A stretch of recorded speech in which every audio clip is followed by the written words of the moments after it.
Hi అండి, నేను మీ Gayatri. Welcome to my channel. ఇది వచ్చేసి డాంకీ మీట్ అనమాట.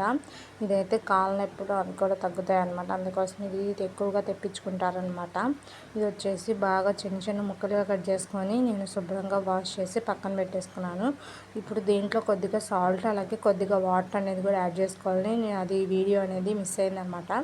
ఇట్లా పెట్టేసుకొని మనకి ముక్కలు అనేది బాగా కొంచెం మెత్తగా అయ్యేంత వరకు, సాఫ్ట్గా అయ్యేంత వరకు ఉడికించుకోవాలన్నమాట. వీటిని తీసి పక్కన పెట్టేసుకోవాలి. ఇప్పుడు మనం వీటిని ఫ్రై చేసుకోవాలన్నమాట.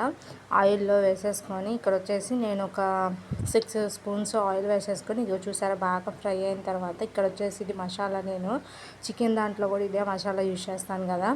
ఉల్లిపాయ, పచ్చిమిర్చి, అలాగే కొబ్బరి, అల్లం, వెల్లుల్లి ఇవన్నీ గ్రైండ్ చేసేసుకొని ఇలా మసాలా అనేది వేసేసుకుంటాను నేను.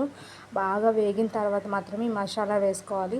ఈ మసాలా వేసిన తర్వాత మసాలా కూడా వేగిన తర్వాత ఉప్పు, పసుపు కొంచెంసేపు ఉంచి తర్వాత కారము, గరం మసాలా కూడా యాడ్ చేసుకొని బాగా ఫ్రై చేసుకోవాలన్నమాట.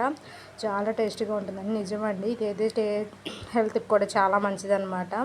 మరి ఇంకెందుకు కావాల్సి మీరు కూడా ట్రై చేయండి. లైక్ చేయండి, షేర్ చేయండి, సబ్స్క్రైబ్ చేయండి. Thank you for watching.